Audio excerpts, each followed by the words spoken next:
Hello everyone and welcome.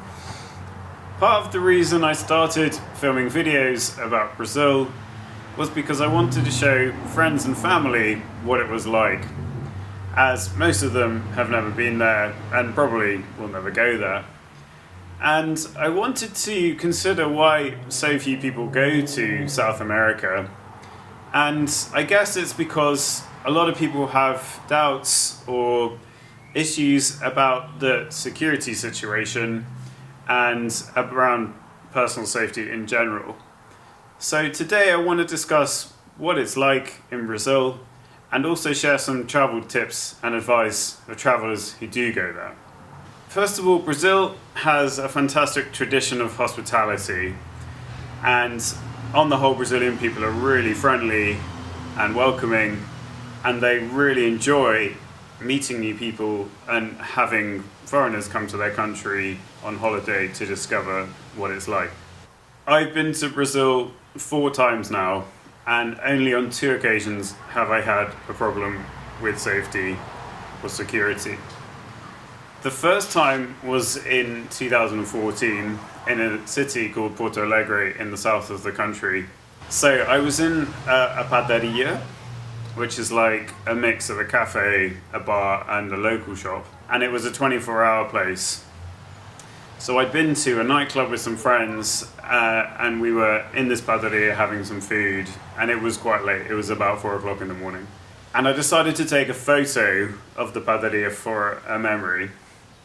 And out of the blue, this transvestite ran up to me, grabbed my camera, threw it on the floor and smashed it with her high heels. So luckily I managed to save the memory card, so I still have the last photo that I took. But it happened really quickly and it was a completely bizarre situation. And then this transvestite started hurling abuse at me in Portuguese. And at the time my Portuguese wasn't very good, but I gathered that she thought that I was taking a photo of her and not the room in general, and that's why she was so angry. So what was even more weird was the fact that there were 2 policemen sitting about 3 tables behind me in the cafe in the padaria, and they didn't really do anything. They came over after it happened and asked me, if I wanted to do anything about it. And like I said, because my Portuguese wasn't very good, I didn't really want to go into all of that. I didn't really want to report it, and I just told them it was fine and it was best to leave it. And after that, what happened is that the transvestite just went and sat back down with her friends and carried on eating her food like absolutely nothing had happened, and that it was a really normal thing to do. So it was a bizarre situation, and Porto Alegre is not a particularly dangerous place in Brazil, but it just goes to show you weird stuff can happen anywhere. The second time that I had a problem in Brazil was in Rio de Janeiro this year in February. And February is the carnival season in Rio. So I was in an area called Ipanema, which is in the south of the city, and it's got one of the nicest beaches in the whole of Rio. And it was the evening time, and I was in a bar with some friends having some beers. There was a great atmosphere in the streets, lots of music, lots of people partying, dancing, and there were these things going past called blocos, which are like informal carnival parades. So there were loads of people with drums, fancy dress, costumes, and having a really good time. And like a tourist, I decided to get my phone out and started filming it because I thought it would be something cool to remember. And I was only filming for about 20 seconds, but I think it must have marked me out on that street at the time as the most naive person in the whole area. So as I was walking back to talk to my friends, this group surrounded me sort of out of nowhere and barged right into me. And as they did that, I put my arms up to kind of protect myself. And I realized when I was doing that my arms were up and my pockets were completely exposed. And I suddenly felt a hand rummaging around in my pocket. And before I knew it, I'd been pickpocketed and somebody had taken my phone. I actually saw the guy who stole my phone But he slipped straight into the crowd and ran off. And I decided it just wasn't worth doing anything about it. And I tried to remonstrate with the other people in the group to sort of say what's going on. And they claimed not to have any idea, and they feigned knowing anything about it. So it happened really quickly, and it wasn't a very nice experience. It was kind of horrible.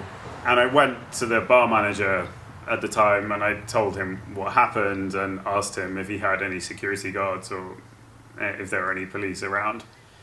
And he basically laughed in my face. He just said there's no point in calling the police. The thieves who robbed you will be in the favela by now. You'll never get your phone back, and it's just a waste of time.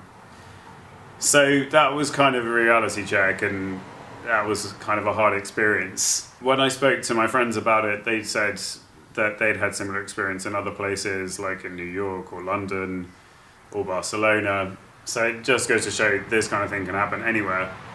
But on this occasion, I was doing something that people had told me not to do, which was to take your phone and wallet out with you for a night out in Brazil generally. So all I can do in this situation is reiterate the advice that I was too naive to heed, and not to take your phone and your wallet with you when you go for a night out. Just take some money and that's it. So this was a real inconvenience for me, because it was the beginning of a 6-week trip that I'd planned around South America, and I had to do the rest of the trip without a mobile phone, and I was also traveling alone. You can imagine what it's like being without your phone for 6 weeks, but imagine going traveling and having to do all the organization that goes with it without a mobile. It was a real challenge and a real pain. But it's not just tourists from, international tourists who get targeted in Rio. Loads of Brazilian people also have difficulties with security, especially in Copacabana and Ipanema, which are the two main tourist areas of the city. So it's worth bearing that in mind, and keeping your wits about you is really important. The last time I stayed in Rio, I actually stayed in an area called Lapa, which is right in the center of the city, and I felt much more comfortable in Lapa than I did in the south area of Copacabana. I never had any issues with security, and I felt really comfortable. So if you're looking to stay in a different area of Rio, I definitely recommend Lapa. It's a great place with amazing nightlife and lots going on.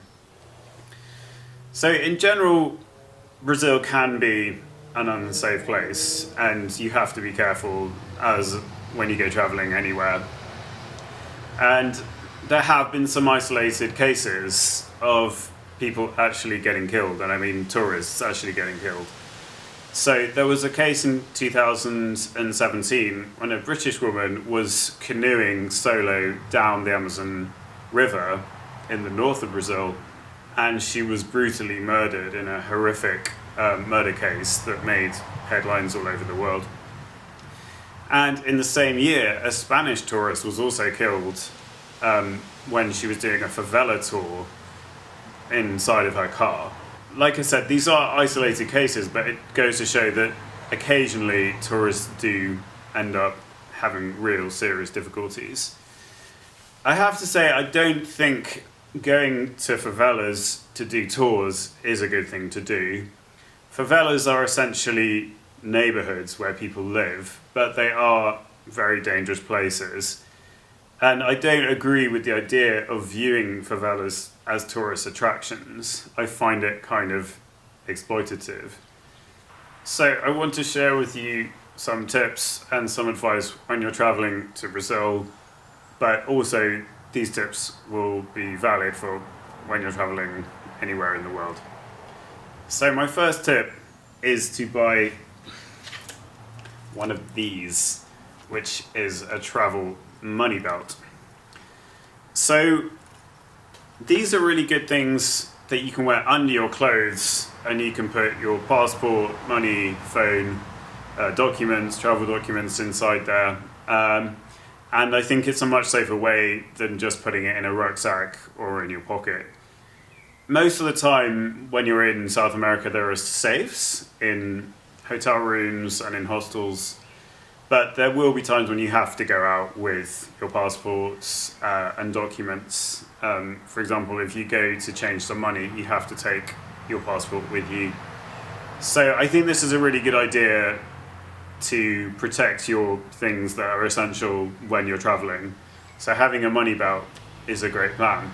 My second piece of advice when traveling is to buy some electronic device insurance. So when you buy your health insurance for traveling, which is essential anyway, there's normally an option to buy electronic device insurance as well. And in the past, I never bought this package because I didn't think it was worth it. I thought, I know Brazil really well, I'm never going to lose anything, it's going to be fine. But actually, it goes to show that you can lose stuff in any situation, you can get pickpocketed or mugged. So this is a really good idea, especially if you've got a camera and recording equipment. And obviously, we've all got phones and devices now, like iPads, so I think it's a really good thing to do.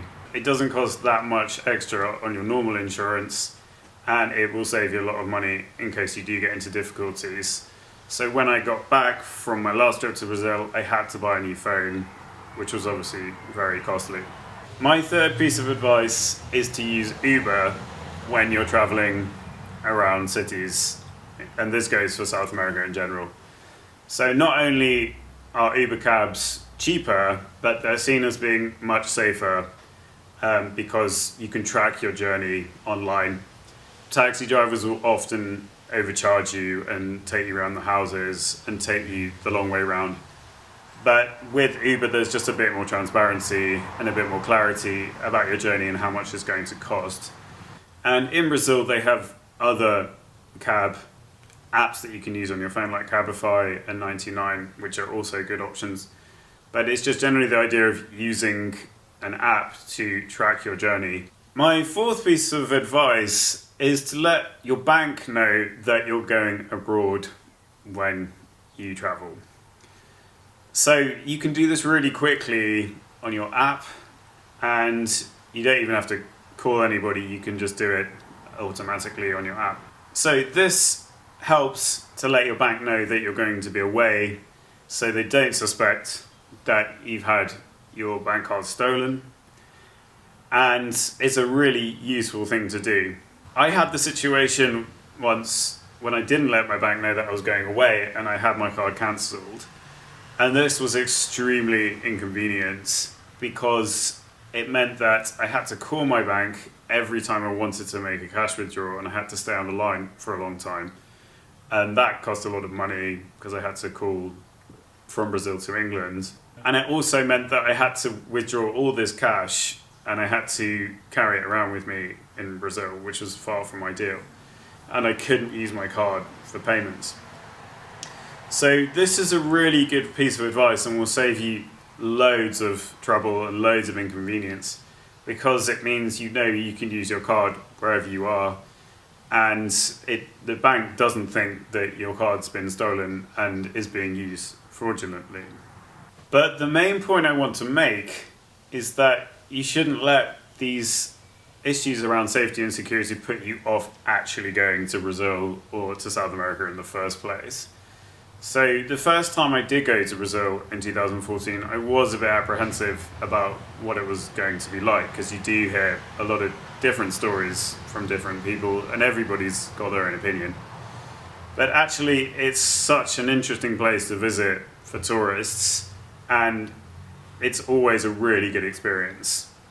So if you go there, you'll meet some really lovely, friendly people, see some beautiful natural landscapes, eat some really interesting and delicious food, probably go to some really interesting street parties, some brilliant nightclubs and bars, and generally you will have a whale of a time. It will be one of the best experiences of your life.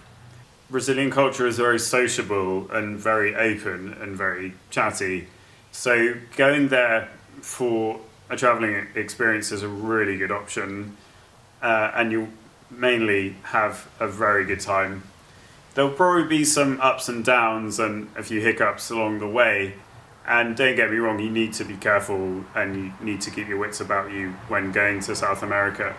But it is well worth it, and I genuinely recommend going there. You'll have such a good experience. Brazil might seem a little bit off the beaten track, but it hasn't put me off going back there despite a few problems that I've had there before. It's a really fascinating and fun place to visit, and I can't wait to go back there the next opportunity that I get. So that was my 2 pennies worth in terms of travel advice and tips. I really hope that you enjoyed it and that you find it useful. So if you would like to read an article about what it's like traveling without a mobile in South America for 6 weeks, you can read an article on my blog, and I will put a link in the description.